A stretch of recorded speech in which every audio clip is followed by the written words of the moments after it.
ಎಲ್ರಿಗೂ ನಮಸ್ಕಾರ. ನನ್ನ ಹೆಸರು ಅಭಿಲಾಷ್ ಅಂತೇಳಿ. ಯಾರಪ್ಪ ಈ ಅಭಿಲಾಷು ಅಂತ ಕೆಲವರಿಗೆ ಅನಿಸಿರ್ಬೋದು. ಕಳೆದ 1 ವರ್ಷಗಳಿಂದ ಯಾರು ಕಂಪ್ಯೂಟರ್ ಪುಸ್ತಕ ಅಂತಂದರೆ ನೋಡಿ ಇಲ್ಲಿದೆಯಲ್ಲ, ಈ ಕಂಪ್ಯೂಟರ್ ಪುಸ್ತಕ ಮತ್ತು ಇದೇ ಸೇಮ್ ವರ್ಷನ್ ಇಂಗ್ಲೀಷಲ್ಲೂ ಇದೆ ಕೂಡ ಆ ಪುಸ್ತಕ, ಮತ್ತು ಬ್ಯಾಕ್ವರ್ಡ್ ವೆಲ್ಫೇರ್ ಆಫೀಸರ್ ಪುಸ್ತಕ, ಈ ಜಯಶ್ರೀ ಅಭಿಲಾಷ್ ಅಂತ ಏನು ಬುಕ್ಸ್ ಓದಿದ್ರಿ ಅದರ ಆ ಥರ ನಾನೇ. ಬಟ್ ಏನಪ್ಪ ಲೈವ್ ಬಂದಿದ್ದು ಮೊದಲನೇ ಬಾರಿಗೆ ಅಂತಂದರೆ ತುಂಬ ಜನ ಫೋನ್ ಮಾಡ್ತಾಯಿದ್ರಿ ಮತ್ತು ಮೆಸೇಜ್ ಹಾಕಿದ್ರಿ, ಸರ್ ಬುಕ್ಸ್ ಯಾವಾಗ, ಮತ್ತು ಬುಕ್ಸಿನ ವಿಶೇಷತೆ ಏನು, ಸ್ವಲ್ಪ ನಮಗೆ ಮಾಹಿತಿ ಕೊಡಿ, ಯಾವಾಗ ಬರುತ್ತೆ, ಅಂದರೆ ನಿಮ್ಮ ಬುಕ್ಸ್ ಕ್ವಾಲಿಟಿ ಬಗ್ಗೆ ನಮಗೆಲ್ಲ ತಿಳಿದಿದೆ ಆಲ್ರೆಡಿ, ಮತ್ತು ಕ್ವಾಲಿಟಿ ಜೊತೆ ಆಲ್ರೆಡಿ ಎಷ್ಟು ನಿಮ್ಮಿಂದ ಬುಕ್ಸಿಂದ ಕವರ್ ಆಗಿದೆ ಅಂತ ಎಲ್ಲ ಕೇಳಿದ್ದೀರಲ್ಲ, ಹಾಗಾಗಿ ತಾನು ಲೈವ್ ಬರಬೇಕಾಯ್ತು ಅಷ್ಟೇ. ಸೊ ಇನ್ನೊಂದೇನು ಅಂತಂದರೆ ಮ್ಯಾಕ್ಸಿಮಮ್ ಈ ಮಂತ್ ಎಂಡಲ್ಲಿ ಬುಕ್ಸ್ ಬರುತ್ತೆ, ಅಂದರೆ ಫುಲ್ ಡೆಪ್ತ್ ಇದೆ ಕಂಪ್ಯೂಟರ್ ಬುಕ್ಸು. ಏನಕ್ಕೆ ಅಂತಂದರೆ ಈಗ ಎಲ್ಲ ಡೆಪ್ತಾಗೆ ಓದಬೇಕಾಗುತ್ತೆ. ಈಗ ಎಕ್ಸಾಂಪಲ್ಲು VA ಲಾಸ್ಟ್ ಎಕ್ಸಾಮ್ಸ್ ನೋಡಿದಿಲ್ಲ ನಾನು ಕಂಪ್ಯೂಟರ್ ತುಂಬ ಪರಿಣಿತ, ನಾನು ಪಂಟ ಅಂತ ಅಂದ್ರೂ 10ರಿಂದ 15 ತೆಗೆಯೋ ಒಳಗಡೆ ಸುಸ್ತು ಅನ್ನೋ ಥರ ಆಗೋಗಿದೆ.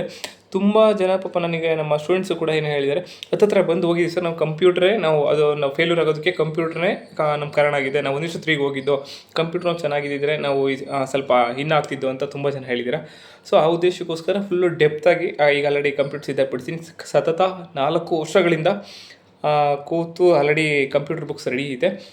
ಪೇಜ್ ಲೇಔಟಿಂಗ್ ಜಸ್ಟ್ ಕಲರಿಂಗ್ ಮಾತ್ರ ಫೈನ್ ಟ್ಯೂನ್ ಆಗ್ತಾಯಿದೆ. ಫೈನ್ ಟ್ಯೂನ್ ಆಗಿ ಈ ಮಂತ್ ಎಂಡಲ್ಲಿ, ಮ್ಯಾಕ್ಸಿಮಮ್ ಈ ಮಂತ್ ಎಂಡಲ್ಲಿ ಮಾರುಕಟ್ಟೆಗೆ ಬಿಡಲಾಗುತ್ತದೆ.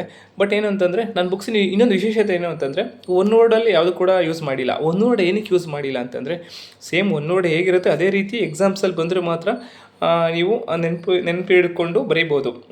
ಆ್ಯಕ್ಚುಲಿ ಏನಂದ್ರೆ ಅದನ್ನು ಹಿಸ್ಟ್ರಿನೂ ಅಲ್ಲ, ಜಿಯೋಗ್ರಫಿನೂ ಅಲ್ಲ. ಜಿಯೋಗ್ರಫಿ ಆದರೆ ಏನು ಬಿಡಪ್ಪ, ನಾನು ಒಂದೈನು ಓದ್ಬಿಟ್ಟು ನಾನು ಕಾನ್ಸೆಪ್ಟ್ ಅರ್ಥ ಮಾಡ್ಕೋತೀನಿ. ಇದು ಕಂಪ್ಯೂಟರು ಕಂಪ್ಯೂಟರ್ ಬಂದುಬಿಟ್ಟು ಸೈನ್ಸ್ಗಿಂತ ಅರ್ಥ ಮಾಡಿಸೋದು ತುಂಬ ಕಷ್ಟ ಇರುತ್ತೆ. ಸೊ ಹಾಗಾಗಿ ನಾನು ಏನು ಮಾಡೀನಿ, ತುಂಬ ಸಂಕ್ಷಿಪ್ತವಾಗಿ ವಿವರಣಾತ್ಮಕವಾಗಿ ನೀಡಿದ್ದೀನಿ.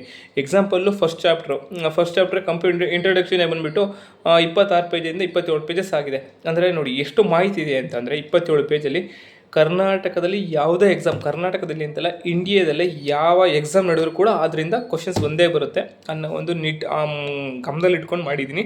ನಾನು ಎಕ್ಸಾಮ್ ಅದು ಸಂಜೆನೇ ನಿಮಗೆಲ್ಲ ಅದ್ರ ಬಗ್ಗೆ ಮಾಹಿತಿ ಕೊಡ್ತೀನಿ, ಯಾವ ಪೇಜಸ್ಸಲ್ಲಿದೆ, ಎಲ್ಲಿದೆ, ನಾನು ಏನಕ್ಕೆ ಹಾಕಿದ್ದೀನಿ ಅಂತೆಲ್ಲ ಇದನ್ನು ಮಾಡಿದ್ದೀನಿ. ಮತ್ತು ಈಗ ಆಲ್ರೆಡಿ ಈ ಕ್ವಶನ್ ಬ್ಯಾಂಕ್ ಆಲ್ಮೋಸ್ಟ್ ಕರ್ನಾಟಕದಲ್ಲಿ ಫುಲ್ಲು ಎಲ್ಲ ಕಡೆ ಅವೈಲೇಬಲ್ ಇದೆ. ನೋಡಿ ಈ ಕ್ವಶನ್ ಪೇಪರು ಸೇಮ್ 2 ಕನ್ನಡ ವರ್ಷನು ಮತ್ತು ಇಂಗ್ಲೀಷ್ ವರ್ಷನಲ್ಲಿ ಇರೋದ್ರಿಂದ ಮ್ಯಾಕ್ಸಿಮಮ್ ಆಲ್ಮೋಸ್ಟ್ ಎಲ್ಲರಿಗೂ ರೀಚ್ ಆಗಿದೆ. ಆಲ್ರೆಡಿ ಒಳ್ಳೆ ಔಟ್ಪುಟ್ ಕೂಡ ಸಿಕ್ಕಿದೆ ತಮ್ಮ ಕಡೆಯಿಂದ. ಸೊ ಇದೇ ರೀತಿ ನಾನು ಖಂಡಿತವಾಗಿಯೂ ಕೂಡ ಈ ಮಂತ್ ಎಂಡಲ್ಲಿ ನಿಮಗೆ ಮೇನ್ ಬುಕ್ಸ್, ಥಿಯರಿ ಬುಕ್ಸು ಸುಮಾರು 420ರಿಂದ 435 ಪೇಜಸ್ ಸಮಥಿಂಗ್ ಆಗುತ್ತೆ. ಕಲರಿಂಗ್ ಬುಕ್ಸ್ನ ರೆಡಿ ಇದೆ. ಈ ಮಂತ್ ಎಂಡಲ್ಲಿ ಬಿಡುಗಡೆ ಮಾಡ್ತೀನಿ ಅಂತ ಹೇಳ್ತೀನಿ.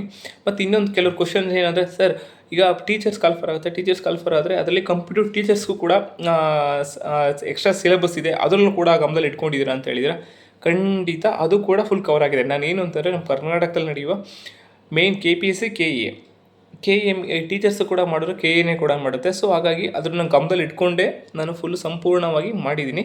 ನಿಮಗೆ ಇಂಡೆಕ್ಸ್ನ ಅತಿ ಶೀಘ್ರದಲ್ಲಿ ಯಾರಿಗೂ ಶೇರ್ ಮಾಡ್ತೀನಿ. ಆಲ್ರೆಡಿ ಈಗ ಗ್ರೂಪಲ್ಲಿ ಕೆಲವೊಂದು ಪೇಜಸ್ ಶೇರ್ ಮಾಡಿದ್ದೀನಿ, ಹಾಗಾಗಿ ತಮಗೆ ಗೊತ್ತಾಗಿದೆ ಎಷ್ಟು ಡೆಪ್ತ್ ಆಗಿದೆ ಈ ಬುಕ್ಸ್ನ ಕ್ವಾಲಿಟಿ ಹೇಗಿದೆ ಅಂತ ಅಂದ್ಬಿಟ್ಟು. ಇಷ್ಟು ಡೆಪ್ತಾಗಿ ಆಲ್ಮೋಸ್ಟ್ ನಾನು ಹೇಳಬೇಕು ಅಂತಂದರೆ ನಾನು ಇದಕ್ಕೆ ಮಾಡಿದ್ದೀನಿ ಅಂತಲ್ಲ, ಯಾವ ಬುಕ್ಸು ಕೂಡ ಆ ರೇಂಜಲ್ಲಿ ಇಲ್ಲ, ಅಷ್ಟು ಡೆಪ್ತಾಗಿಲ್ಲ. ಸೊ ಅಷ್ಟು ಡೆಪ್ತಾಗಿ ಮಾಡಿಕೊಡ್ತೀನಿ ಅಂತ ಹೇಳೋಕ್ಕೆ ನಾನು ನಿಮ್ಗೆ ಇಷ್ಟಪಡ್ತೀನಿ. ಸೊ ಎಲ್ರಿಗೂ ಒಳ್ಳೆಯದಾಗಲಿ. ಅತಿ ಶೀಘ್ರದಲ್ಲಿ ಆ ಬುಕ್ಸ್ನ ವಿಶೇಷತೆ ಏನು ಮತ್ತು ಕೆಲವೊಂದು ಡೆಮೋ ಪೇಜಸ್ ಇಟ್ಕೊಂಡು ಕೂಡ ತಮ್ಮ ಮುಂದೆ ಬರ್ತೀನಿ. ಎಲ್ರಿಗೂ ಒಳ್ಳೆಯದಾಗಲಿ. ಯಾಕಂದರೆ ತುಂಬ ಲೇಟ್ ಆಯಿತು, ತುಂಬ ಈಗೆಲ್ಲ ಲಾಸ್ಟ್ 2 ಮಂತ್ಸಿಂದಲೇ ಬಿಡುಗಡೆ ಆಗಬೇಕಾಗಿತ್ತು. ಸೊ ಇನ್ನೊಂದೇನೆಂದರೆ, ನಾನು ಕೂಡ ನಮ್ಮ ಕರ್ನಾಟಕ ಸರ್ಕಾರದ ಪೊಲೀಸ್ ಇಲಾಖೆಯಲ್ಲಿ ಕರ್ತವ್ಯ ನಿರ್ವಹಿಸ್ತಿರೋದ್ರಿಂದ ನನಗೂ ಸ್ವಲ್ಪ ಕಾಲಾವಕಾಶ ಅಂದರೆ ವರ್ಕ್ ಮಾಡ್ಕೊಂಡು ಮಾಡಬೇಕಾಗುತ್ತೆ. ಸೊ ಹಾಗಾಗಿ ಸ್ವಲ್ಪ ಡಿಲೇ ಆಯಿತು. ಸೊ ಇನ್ನೊಂದೇನೆಂದರೆ, ಪೇಜ್ ಕಲರ್ ಟ್ಯೂನ್ ಸ್ವಲ್ಪ ಮಾಡಿಸ್ಬೇಕಾಗಿತ್ತಲ್ಲ, ಹಾಗಾಗಿ ಸ್ವಲ್ಪ ಈ ಮಂತ್ ಎಂಡಲ್ಲಿ 100% ಸಿಗುತ್ತೆ. ಸೊ ನಾನು ನಿಮಗೆ ಪ್ರತಿ ಅಪ್ಡೇಟು ಕೂಡ ನಮ್ಮ ಈ ಪ್ರಗತಿ ಪಬ್ಲಿಷರ್ಸ್ ಇನ್ನೇನಿದೆ ಇದರಿಂದಲೇ ಕೂಡ ಬುಕ್ಸ್ಗಳು ಕೂಡ ಬರುತ್ತೆ, ಪ್ರಗತಿ ಪಬ್ಲಿಷರ್ ಎಂಬ ಇದರಿಂದ. ಮತ್ತು ನಾನು ಇದೇ ಯೂಟ್ಯೂಬ್ ಚಾನಲಲ್ಲಿ ತಮಗೆ ಎಲ್ಲ ಪ್ರತಿಯೊಂದು ಮಾಹಿತಿಯನ್ನು ಅಪ್ಡೇಟ್ ಮಾಡ್ತೀನಿ. ಎಲ್ಲರೂ ಚೆನ್ನಾಗಿ ಓದಿ, ಟೈಮ್ ವೇಸ್ಟ್ ಮಾಡೋಕ್ಕೆ ಹೋಗ್ಬೇಡಿ ಅಂತ ಹೇಳೋಕ್ಕೆ ಇಷ್ಟಪಡ್ತೀನಿ. ಎಲ್ರಿಗೂ ಥ್ಯಾಂಕ್ ಯು, ನಮಸ್ಕಾರ.